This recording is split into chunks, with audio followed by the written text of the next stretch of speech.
रियासतनामा देखने वाले सभी दर्शकों का एक बार फिर से बहुत बहुत स्वागत है। आज एक बहुत ही गंभीर मुद्दे पे आपके साथ रूबरू होंगे। आपने देखा कि बीते दिनों में लगातार 2 मौतें हो गई कॉलेज रोड पे। जिस इंसान को जाना था वो चला गया, लेकिन कुछ सवाल पीछे रह गए कि आखिर किन लोगों की लापरवाही से, किसकी लापरवाही से आए दिन कठुआ की आवाम इन हादसों का शिकार होती है। क्यों प्रशासन सिस्टम इस पर संज्ञान नहीं लेता। सबसे पहले इसी विषय पे चर्चा करेंगे, उसके बाद कुछ अन्य मुद्दों पर भी बात करेंगे। बात करने के लिए हमारे साथ पंकज डोगरा जी हैं। इनसे जानेंगे कि क्यों आए दिन लोगों को अपनी जान गंवानी पड़ती है। सर, आपने भी कल हादसे के बारे में सुना होगा। देखिए, कल जो हादसा हुआ अत्यंत दुखदाई है और हम सब ईश्वर से प्रार्थना करते हैं कि हमारे एरिया में या हमारे यहाँ पे ऐसी चीज़ें यहाँ पे ना हो। और आज में मेरे साथ और भी सारे साथी, सारा प्रशासन कह लीजिए, पुलिस प्रशासन, स्थानीय लोग, हम सब लोग अंत्येष्टि पे भी गए थे और बड़ा मार्मिक दृश्य वहाँ पे था। एक परिवार से किसी का जाना, इस छोटी उम्र में 24-25 साल की उम्र में जाना, और परिवार के जो हालात हैं, उनकी माँ बेसहारा रह गई, बहनें 3 हैं उनकी तो, और उसके बाद परिवार का जो वहाँ देख के तो सबकी आंखें वहाँ पे नम थी और भीगी हुई थी, और बड़े एक कह लीजिए कि हृदय विदारक एक दृश्य वहाँ पे जो था। लेकिन इन सब चीज़ों के पीछे हम देते हैं कि ह्यूमन लॉस जो है, ह्यूमन लाइफ का जो लॉस है, उससे कोई भी रिकवर नहीं कर सकता। उस लॉस को मैं तो ये कहूँगा कि जो हमारे बीच में से आत्मा चली गई है, ईश्वर उनको शांति प्रदान करे और अपने चरणों में जगह दे। लेकिन दूसरी तरफ हम वो रिकवरी नहीं कर सकते उनके परिवार के लिए या उन सब लोगों के लिए। सब अपने उनके साथ हम साथ ही उस परिवार के साथ खड़े हैं, लेकिन जो कमी उस परिवार को होगी या वो कोई उसकी भरपाई नहीं कर सकता। जो हो चुका वो तो हो चुका है, लेकिन कारण की अगर हम बात करें, क्या देखते हैं, इससे पहले भी एक महिला की कॉलेज के समक्ष ही मौके पर ही मृत्यु हो गई थी। कब से लोग कह रहे थे कि सिस्टम को सुधारा जाए। शहीदी चौक की बात करें, कालीबड़ी चौक की बात करें, कोई पता नहीं कब क्या हादसा हो जाए। पुलिस वहां पे नजरत रहती है, ट्रैफिक पुलिस भी नहीं दिखती है। एनक्रोचमेंट जो एक बड़ा कारण है, क्या देखते हैं, क्यों Kathua out of the system क्यों जा रहा है, क्यों एडमिनिस्ट्रेशन या फिर जो कहेंगे म्यूनिसिपल काउंसिल या और अन्य जितने भी ऑर्गेनाइजेशन इंस्टीट्यूशंस हैं, वो क्यों इन मुद्दों की तरफ, इन कारणों की तरफ ध्यान नहीं देते। देखिए, आप पूरे रियासत का हाल देख लें, यूटी का हाल देख लें, और विशेषकर हमारे कठुआ का आप हाल देख लें तो बहुत बदहाली है जी। कोई एक कह लीजिए कि किसी की रिस्पॉन्सिबिलिटी फिक्स नहीं है, चाहे वो सिविल प्रशासन हो चाहे पुलिस प्रशासन हो, सब लोग गहरी नींद में सोए हुए हैं। बस ये रहता है कि किस दिन हम कोई छोटा मोटा काम कर लें तो उसकी प्रेस कॉन्फ्रेंस करेंगे और बढ़िया से अपनी वाहवाही लूटेंगे। चाहे वो स्थानीय प्रशासन हो तो ब्लॉक दिवसों से और ये फीतों से, मुहूर्तों से, मीटिंगों से ही उनको फुर्सत नहीं मिल रही।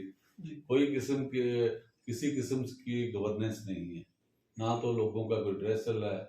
और दूसरी तरफ आप पुलिस प्रशासन या पहले ट्रैफिक पुलिस पे आ जाइए, आज से पहले या 2-4 साल पीछे आप चले जाएं, ट्रैफिक पुलिस का हम मतलब ये समझते थे कि चौक चौराहे पे एक आदमी नीली वर्दी पहन कर ट्रैफिक को रेगुलेट करने के लिए वहां पे है, कि कोई ट्रैफिक को रेगुलेट करेगा चौकों में दाएं बाएं जाने के लिए। या कभी कभार हमें मिलता था कि कहीं कोई अत्यंत कोई लापरवाही कर रहा है तो उसका चलान करता था। आजकल ये ट्रैफिक डिपार्टमेंट नहीं रहा है, आजकल ये रेवेन्यू डिपार्टमेंट बन गया है। रेवेन्यू डिपार्टमेंट, पहले हम कहते थे कि ट्रैफिक पुलिस वाले अपने लिए इकट्ठा करते हैं, आजकल 2 काम करते हैं, वो अपने लिए भी इकट्ठा करते हैं और सरकार के लिए भी पैसा इकट्ठा करते हैं। शायद वो जस्टिफाई करते हैं जो उनका ट्रैफिक पुलिस जो बनाने का एक उद्देश्य था, वो उद्देश्य वो लोग भूल चुके हैं। आप देखेंगे कालीबड़ी के नीचे 8-10 लोगों का जमघटा पिछले 2 साल से लगा है। कोई स्कूटर वाला 4 आगे खड़े हो जाएंगे छाती तान के, वो गिरे, या वो बेचारा कोई छोटा कोई होता है जिसके पास कोई छोटी मोटी हेलमेट नहीं होती या गनी होती है, वो दाएं बाएं से निकालते थे पीछे, उसको कभी गिरा देते हैं, वो फिर हंसते हैं, नोटिस नहीं लेता। महिलाएं होती हैं या दूसरा कोई बुजुर्ग कोई जा रहा है, किसी को इमरजेंसी है, भाई ठीक है, आपको रेगुलेशन के लिए रखा गया है, आपने नियमों का पालन करवाना है, तो there is always a way, there is a system. They are not following any sort of system. उनका यही है ये मिल गया निकाल 500, निकाल दिया नहीं हुआ चल तेरा चलान, चल कोर्ट में भुगत। तो क्या फिक्सेशन यहाँ पे हो रही है। आप अलग अलग जगह बैठिए, आप काउंसलिंग कीजिए। ये थोड़ी है कि एक पखवाड़ा या एक वीक आपने ट्रैफिक वीक साल में एक दिन मनाना है और उस दिन आपने बड़ी फूल पत्ती देनी है कि मैं वहाँ पे स्कूल का सेमिनार कर लिया, कहीं मैंने सफाई का कैंपेन कर लिया। तो ये कोई सफाई नहीं हो रही। ट्रैफिक पुलिस नहीं इससे अपना छुटकारा कर सकती। और उनको एक बार हमारी जो स्थानीय पुलिस है ये भी उन्हीं के कदमों में आ जाती है कि शाम को कहीं डीएसपी साहब चौक में नाका लगा के खड़े हो जाएंगे, 10-20 संतरी मंत्री उनके साथ होते हैं कि पता नहीं कौन सा ये हमला होने वाला है। पता लगता है कि ट्रैफिक के चलान काट रहे हैं, फिर कहते हैं हमें टारगेट मिला हुआ है। अब सरकारें जो हैं या प्रशासन जो है वो चलान काट काट के चलेगा। आप पुलिस के खिलाफ हैं, नहीं। पुलिसिंग के खिलाफ हैं, या सिस्टम के खिलाफ है जो नहीं, जम्मू कश्मीर में चलाया जा रहा है? ये सिस्टम ही है, मैं कह रहा हूँ सिस्टम भी है। और पुलिस वालों को मायने समझने चाहिए। पुलिस लॉ एंड ऑर्डर को आप चुस्त दुरुस्त कीजिए। आपका नशाखोरी कंट्रोल में नहीं हो रही है, आपकी और चीजें कंट्रोल में नहीं हो रही है, अगर बच्चे वायलेंट हो रहे हैं। हम कहीं पुलिसिंग को देखते थे आज से 2-4 साल पहले। एक चला था कि गांव में जाके आप खेल कूद करवाते थे, वहां पे जाके वहां पे कोई लाइब्रेरियां बनती थी। तो साइंटिफिक वे से पुलिसिंग होनी चाहिए। अब पुलिस का ये काम थोड़ी है कि एक चीज को पकड़ी उसको हाईलाइट कर दिया, सारे तन के बैठ जाते हैं कि मैंने ये कर दिया वो कर दिया। हम मोबाइल स्मगलिंग की बात करते हैं, आप कहते हैं कि हमने दिन में 4 गाड़ियां पकड़ी हैं, ठीक है, और जो गाड़ियां खत्म ही नहीं हो रही हैं, कौन छोड़ता है वो उसके बाद कहाँ जाते हैं। ये तो मैं शुक्रगुजार करना चाहता हूँ जो जिन्होंने यहाँ पे गौशाला खोली है, थोड़ा बहुत वो सेवा कर रहे हैं। और लेकिन दूसरी तरफ आप पुलिस की बात करें तो पुलिस का काम ये होना चाहिए कि लोगों में कॉन्फिडेंस बहुत होना चाहिए। आपने बात की कि इंक्रोचमेंट बहुत ज्यादा है, तो इंक्रोचमेंट के 2 तरीके हैं जी। इंक्रोचमेंट एक तो है कि आप लॉ को डिफाइन कीजिए। आप पहले पार्किंग बनाइए कि लोग गाड़ी कहाँ पे लगाएं, शहर में गाड़ियां कितनी है पता होना चाहिए, उनकी पार्किंग की व्यवस्था क्या है। अगर आपने सड़क के किनारे लोग गाड़ी लगाते हैं तो एक लाइन लगा दीजिए कि इसके आगे गाड़ी नहीं आएगी। आप जदा कदा गाड़ी उठा लेते हैं, जदा कदा डीसी ऑफिस आपका कहाँ पे स्थित है और उसके आसपास कोई है, तो आप जो ट्रैफिक पुलिस वाले अपने कालीबड़ी में या नीचे चौक में जराई चौक पे खड़े रहते हैं, आप डीसी ऑफिस की नहर से लेके आप ऊपर तक लगाइए, बिरला पार्क तक वहां पे लगाइए, ताकि कोई भी गाड़ी वहां पे ना लगे। सीधे यहाँ पे आपने पीछे कोई रावी तवी में या दूसरी तरफ पार्किंग में बंदा रुकेगा कोई नहीं, आप वहां खड़े ही नहीं होंगे। तो आदमी को तो ये होता है कि मैं 2 मिनट के लिए काम में जा रहा हूँ, हादसे में तो 10 सेकेंड भी नहीं लगते हैं। और हादसे की वजह जो है ये जो एक पुलिस का ही नौजवान गया हुआ, हमें भी पूरा उनके दुख में शरीक है। लेकिन यह है कि अभी पिछले दिनों एक महिला की भी वहाँ कॉलेज रोड पे एक जान गंवानी पड़ी।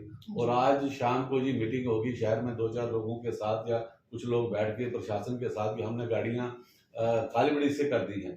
तो मैं ये कहूंगा कि दे आर वेटिंग कि 2-4 लोग जाएंगे और उसके बाद हम ऐसा डिसीजन लेंगे।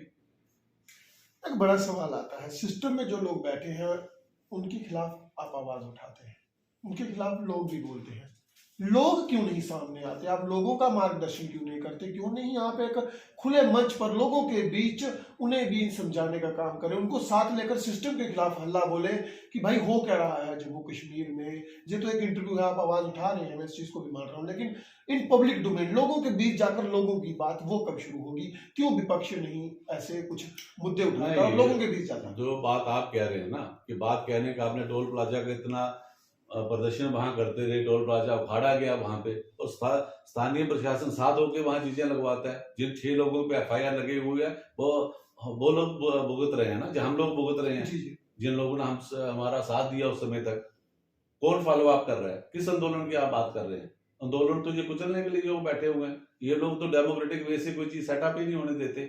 एक दिन आप लखनपुर में देखिए कि एक दिन वैकल्पिक बार में खुलता है, दूसरे दिन वहां आके जेसीबी से वहां टोल प्लाजा वाले वहां गड्ढे डाल देते हैं। सरकारी सड़क है, लोगों का जाने माने का आम रास्ता है। अगर टोल प्लाजा वाले ने कोई आंखें दिखाई हैं या उसने फालतू हरकत की है तो पुलिस कहाँ सोई हुई है? कोई आदमी ने यहाँ पे रोड पे लगाए जेसीबी और गड्ढा डाले, शाम को उठा के अंदर फेंकेंगे। टोल प्लाजा वालों के साथ फिक्स मैच है।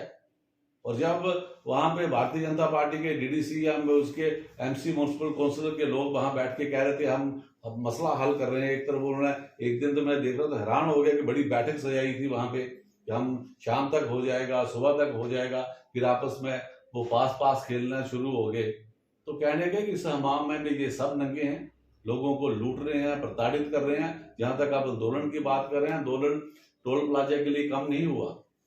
टोल प्लाजा के लिए जो अब आप कहें कि हिंसात्मक ही आंदोलन हो, नहीं, आप मानते हैं कि वो आंदोलन कुचल दिया गया था? नहीं, कुचल नहीं दिया गया था। पुलिस और प्रशासन दोनों ने फिक्स होके कुचला, उसको खत्म किया।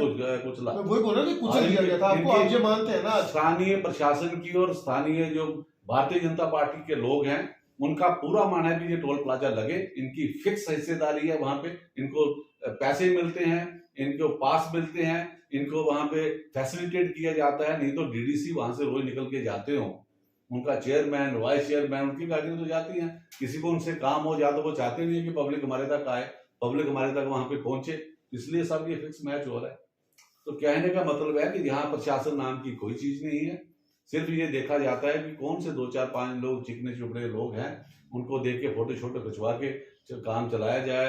वो लोग चाहे वो भारतीय जनता पार्टी को हो, चाहे इनके अपने चहेते हों, उनके साथ ये बैठ के सारा काम। अगर विपक्ष ऐसा कहेगा, आप जिला अध्यक्ष हैं कांग्रेस के, आप ऐसे कहेंगे कि आंदोलन कुचल दिए जाते हैं, लोगों की सुनवाई नहीं है, तो बदलाव किस तरह से आएगा? क्या आप हार मान के बैठे रहेंगे? नहीं, हार वाली कोई बात नहीं, कोशिश है। मैं आपसे बात कर रहा हूँ, कोशिश नहीं है। पब्लिक डोमेन पे हर आदमी के पास इस समय सेलुलर फोन है, स्मार्टफोन है। जो हम बात कर रहे हैं, मैं ये क्या करूंगी, एक तो रोजगार नहीं है, ऊपर से कोविड की मार है, मैं उनको कहूंगी सारे काम काज बंद करो, मेरे साथ रोड पे बैठो। This is not the way. हम साइंटिफिक युग में रह रहे हैं, हम कम्युनिकेशन युग में जी रहे हैं, हम डिजिटल युग में जी रहे हैं। आवाज के साथ आवाज मिलती है। अगर मैं बात कर रहा हूँ, मेरे साथी कोई शेयर करता है तो सुनने के नहीं, अगर वो शेयर करता है तो मेरी बात को वो शेयर कर रहा है, या मेरी बात को वो आगे बढ़ा रहा है। बीएसएफ सीएसएफ बॉर्डर बटालियन की बात करें, कठुआ में आपकी तरफ से कोई प्रदर्शन नहीं हुआ उनके हक में? कठुआ में हीरानगर के साथ काफी सारे एरिया है जो बॉर्डर बटालियन के एस्पायरेंट्स वहां से चुने गए हैं, लेकिन विपक्ष की तरफ से प्रदर्शन नहीं होता। महिला मोर्चा बने हैं, महिला संगठन बने हैं, बेटियों के साथ बर्बरता होती है, बालों से पकड़ के घसीटा जाता है बच्चों को, बच्चियों को, लेकिन विपक्ष नजर नहीं आता, नदारद रहता है। क्या देखते हैं, क्यों नहीं आवाज उठा पाते? पहली बात तो यह है कि आप ये बात ध्यान से सुने कि 6 साल से कोई रिक्रूटमेंट यहाँ पे नहीं हुई, और 6 साल से या 7 साल से लगातार इस प्रदेश को जब यूटी में कन्वर्ट किया गया, उससे पहले जब ये प्रदेश था, यहाँ पर 2 लाख नौकरियां, 1 लाख नौकरियां, 60,000 नौकरियां। अब लेफ्टिनेंट गवर्नर साहब बोले कि भर्ती हम बॉर्डर पे भी करवा रहे हैं, कंडी में करवा रहे हैं। जो नौजवान है, आप जाइए कंडियों में, शाम को जाके देखिए कितनी कसरत करते हैं या कितनी भाग दौड़ वो 10-10 किलोमीटर किस लिए कर रहे हैं कि लेफ्टिनेंट गवर्नर के मुखाबिदार से कोई बात आई है, फ्रॉम हार्सेस माउथ। अगर कोई इनका प्रदेश अध्यक्ष बोल रहा है या मेरे MOSCO बैठे हुए हैं प्राइम मिनिस्टर ऑफिस में, जब वो कहते हैं बहुत सी नौकरियां आ रही हैं, तो बेचारा तैयार हो जाता है, कहता है ये अपना विपक्ष के साथ जाऊंगा, शायद कैंसिल ना कर दे, तो मुझे पक्ष में रहने दें, तो मुझे पक्ष में नौकरी मिलेगी। अब इनका पाप का गड्ढा भर चुका है। पहले आप बात को डेविएट कर रहे हैं, कोई डेविएट वाली बात नहीं। प्रदर्शन हो रहे हैं, क्यों नहीं आवाज उठाते आप? पूरी आवाज उठाई जा रही है। मैंने आपको पहले बॉर्डर बटालियन के लिए कोई प्रदर्शन नहीं हुआ कांग्रेस की तरफ से। मैं ये कह रहा हूँ कि डिजिटली कम्युनिकेशन के साथ अगर हम जो बात कर रहे हैं, आप कोविड के अनुरूप चलते हुए इनकी जो पुलिस और स्थानीय प्रशासन है, जैसे ये डरते हैं कि चालान ना कट जाए। नहीं, चालान वाली कौन सी बात है? अगर कोई मापदंड कोई जारी करते जाते हैं, अगर कोई रेगुलेशन हमें आते हैं, या कोई आप कह लीजिए कोई नियमावली आती है, तो बीइंग ए लर्न सिटीजन मेरा काम है उसको फॉलो करना। मैं क्यों फॉलो नहीं करूंगा उसको? मैं डेमोक्रेटिक सेटअप में रहा हूँ। कॉन्स्टिट्यूशन के खिलाफ कोई बात होगी नहीं। अगर वो दिल्ली में जो किसान इतनी देर रहे, उन्होंने भी तो धरना प्रदर्शन किया। मैं ये कह रहा हूँ कि धरना प्रदर्शन जो है बिल्कुल जायज है, लेकिन जो एक तरफ से आप सुबह बयान दे देते हो लेफ्टिनेंट गवर्नर साहब की 60,000 नौकरियां आएंगी, तो हम इंतजार ही करेंगे ना। मुझे पता है कि नौकरी की क्या प्रक्रिया है, नौकरी निकलेगी, उसको आवेदन लगेगा, लेकिन जब ये आप आवेदन पिछले सब कैंसिल कर रहे हो, मैं नए फिर से लगाऊंगा, तो हमारे जितने भी युवा विंग है, आप देखेंगे हमारे युवा अध्यक्ष हैं वहां पे युवा कांग्रेस के, जैसे आप बॉर्डर बटालियन की बात करते हैं, वो लगातार करते रहते हैं। हमारे बाकी जो जितने भी ऑर्गेनाइजेशन हैं, हम ज्यादा हमें लगता है, आज भी हमें लगा, तो हमने आपसे बात कर रहे हैं और बाकी चैनलों से आगे की रणनीति क्या रहेगी? नहीं, आगे की रणनीति ये रहेगी कि जो ये हादसे हो रहे हैं, और हम प्रशासन से ये चेताना चाहते हैं, चाहे वो सिविल प्रशासन हो या पुलिस प्रशासन हो, कि ये शहर हमारा है, आप अफसर हमारे हैं, आपकी यहाँ लोगों को सर्व करने के लिए लगाया गया है, आप लोग सर्विस दीजिए लोगों, आप you are paid for that, आपको एहसान नहीं कर रहे हैं, आपको सैलरी मिलती है, आपने रिक्रूटमेंट हुई है, आपने कॉन्स्टिट्यूशन या जिस नौकरी को आपने लिया है उस नौकरी में शब्द की गई कि मैं ईमानदारी से करूंगा और मैं समाज का भला के लिए ये नौकरी कर रहा हूँ। चाहे वो पुलिस की वर्दी जब मैं पहनता हूँ वहां भी कोई नियम है, चाहे कोई बड़े अफसर है उनके लिए भी कोई नियम है, तो अपने वो ढंग से करें। और ये जो आप म्यूनसिपैलिटी पे कह रहे हैं कि म्यूनसिपैलिटी में कोई इंक्रोचमेंट होती है तो वहाँ क्या धंधा होता है, खिलाफ वर्जी क्या कर रहे हैं, सीईओ क्या कर रहा है, वो जग जाहिर चीजें हैं। और चोरी चकारी भारतीय जनता पार्टी के राज में जम के हो रही है और लूट के मजे ले रहे हैं स्थानीय प्रशासन। उनको पता है ये चोरी कर रहे हैं, हम बड़ा काम कर रहे हैं, तो दोनों की मिली भगत है। मिली भगत से जम्मू कश्मीर तबाह किया जा रहा है, मेरा जिला तबाह किया जा रहा है, कठुआ तबाह किया जा रहा है। क्या आप आपको कह सकते हैं? सिर्फ ये है कि इन लोगों को सिर्फ अपनी वाहवाही करने के लिए अब आप उनकी अपने डिजिटली चीजें हैं उनको ये वारते हैं, लेकिन हमें ये कहना पड़ेगा कि बैंकरप्सी है और हमें खेद है कि हमारा जो स्थानीय प्रशासन है और जो स्थानीय पुलिस प्रशासन है उनका या तालमेल की कमी है या उनमें जो चीजें जो सब हुई हैं, ये जो हादसे जो हुए हैं, चाहे ट्रैफिक पुलिस का कसूर हो या सिर्फ ये है कि चालान काट रहे हैं, मैं चौक पे खड़ा हूँ और मुझे लोग देखें कि पुलिस जो है सड़कों पे उतरी हुई है, तो ये सब ये चीजें नहीं होनी चाहिए। आप गुरुद्वारा के पास वहां जाके, वहाँ हॉस्पिटल है, वहां पे जाके पहले शराब की दुकान खुलती है, फिर बाबा लेने के लिए दूसरे दिन बंद होती है, तीसरे दिन फिर खुल जाती है। किसने एनओसी दी, किसने नहीं दी, इस तमाम में ये सब लंगे और दलाले से वहां शराब बेची जा रही है। तो ट्रैफिक की सबसे ज्यादा वायलेशन तो वही होती है। आप शाम को निकले उस तरफ से, कठुआ का सबसे बड़ा बाजार है, वहां पे पहले ये गाड़ियां रोकते थे, उस तरफ नहीं जाने देते थे, सामने पार्किंग है, वहां भी खुली छूट है। लोग जाएंगे तो दारू लेंगे सरकार, तो फिर आप बताइए, लेंगे तो बना देते कहीं शमशान घाट के नजदीक बना देते, कहीं बना देते। लेकिन हम यही कहेंगे कि आपसे बात करने का यही हमारा अभिप्राय था कि हादसों का इंतजार मत करें कि हादसे होंगे और उसके बाद हम सुधारेंगे, ऐसी कोई नहीं। हमारा विनम्र निवेदन है उन तमाम लोगों से जो सुन रहे हो प्रशासन के, कि गुडविल जो है उनमें एक पैदा हो और वो लोग ये समझ के कि ये शहर मेरा है, मैंने 1-2 साल यहाँ नौकरी करनी है, मुझे लोग याद रखें कि मैंने यहाँ अच्छा काम किया था। ये सिर्फ बटोरने वाली चीजें को छोड़ के और सस्ती बाबाई को छोड़े और लोगों को और ईश्वर को ध्यान में रखते हुए लोगों को गुड गवर्नेंस दे। आगे हमारे यहाँ लाल पीले लोग आ रहे हैं, नए नए कानून आ रहे हैं, नए नए बाहर का जो आक्रमण है सबसे ज्यादा कठुआ में। अब यार में देखें, आप सब्जी वाले से डोगरी में बात करेंगे कि सब्जी के भाव, तो आगे से वो हिंदी में बात करता है। आप कहीं भी चले जाएं, हमारे यहाँ तो बेरोजगारी की इतनी लंबी चौड़ी सीमा होने वाली है, हमें ये ड्यूटी वोटी नहीं, हमारी छुट्टी हो रही है यहाँ से। बहुत बहुत धन्यवाद। इस वक्त आप सुन रहे थे पंकज डोगरा जी को, काफी परेशान है जम्मू कश्मीर के हालातों को देखते हुए। जम्मू कश्मीर में सिस्टम है ही नहीं, इसीलिए परेशान हो चुके हैं। आए दिन कठुआ में देखते हैं रोजाना सड़कों पर हादसे हो जाते हैं, लापरवाही कोताही बरती जाती है इंतजामिया की तरफ से। एक तय सिस्टम नहीं है, जिसका जो मन करता है वो करता है। अपराध बढ़ रहे हैं, नशाखोरी बढ़ रही है, लेकिन वाहवाही लूटने के जो तरीके हैं सत्ता पक्ष की तरफ से वो लगातार बढ़ते जा रहे हैं। हम भी इस वीडियो के माध्यम से अपील करेंगे जम्मू कश्मीर की आवाम से, जम्मू कश्मीर के प्रशासन से, कि लोगों पर रहम किया जाए, एक सिस्टम जो है वो सुधारा जाए। गुड गवर्नेंस सिर्फ अखबारों में और सोशल मीडिया में नहीं, बल्कि लोगों की जीवन शैली तक लाई जाए। आज की इस वीडियो में इतना ही। आप देखते रहे रियासत।